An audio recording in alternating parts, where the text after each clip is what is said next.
Un jour de jeûne, juste un seul jour, sincèrement pour Allah, peut éloigner ton visage de l'enfer d'une distance de 70 années. Oui, tu as bien entendu, 70 années. Avant de commencer, prends une seconde, abonne-toi, like et partage cette vidéo pour aider beaucoup de musulmans comme toi et moi à passer un bon mois de carême. Alors pose-toi une question. Si un seul jour de jeûne a une récompense aussi immense, qu'en est-il d'un mois complet comme le Ramadan?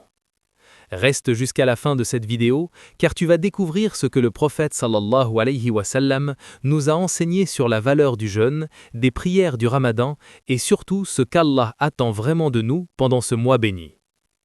Le jeûne est l'un des actes d'adoration les plus puissants.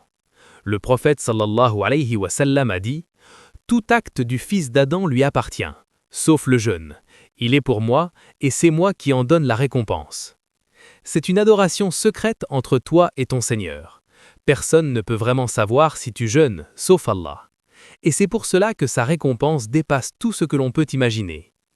Le prophète sallallahu alayhi wa sallam nous enseigne que celui qui jeûne ne serait-ce qu'un jour pour satisfaire Allah, Allah éloigne son visage du feu de l'enfer d'une distance de 70 années. Alors imagine, 30 jours de jeûne, 30 occasions de te purifier, 30 portes de miséricorde qui s'ouvrent pour toi. Le prophète sallallahu alayhi wa sallam a dit: celui qui jeûne le mois de Ramadan avec foi et en espérant la récompense divine, verra tous ses péchés passés pardonnés. Ramadan n'est pas juste une période où on ne mange pas, où on ne boit pas.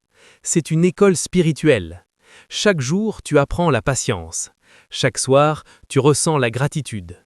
Et chaque prière t'élève un peu plus vers la lumière d'Allah. Mais ce mois béni n'est complet que si la nuit accompagne le jour.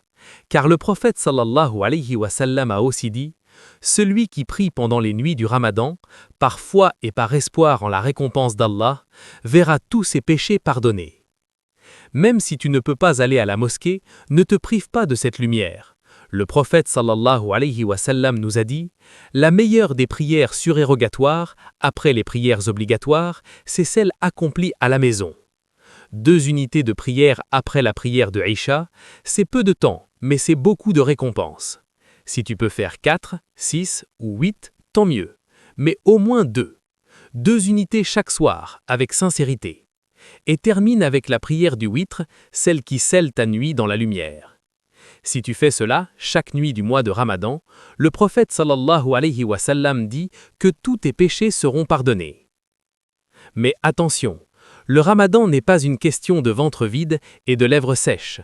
Le prophète sallallahu alayhi wa sallam a averti: celui qui ne délaisse pas le mensonge et les mauvaises paroles, Allah n'a que faire qu'il délaisse sa nourriture et sa boisson. Allah veut plus que ton jeûne, il veut ton cœur. Il veut voir que tu as compris que le jeûne, c'est un moyen de purification. Que tu t'abstiens non seulement de manger, mais aussi de mentir, de médire, de trahir, de nuire.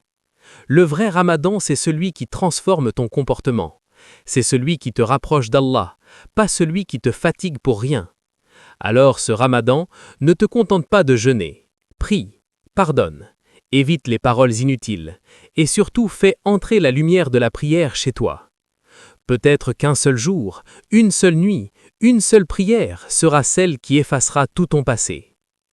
Qu'Allah nous permette d'atteindre le Ramadan, de le vivre avec foi et de sortir de ce mois purifié de nos péchés. Le Ramadan n'est pas un effort, c'est une miséricorde. Prépare ton âme,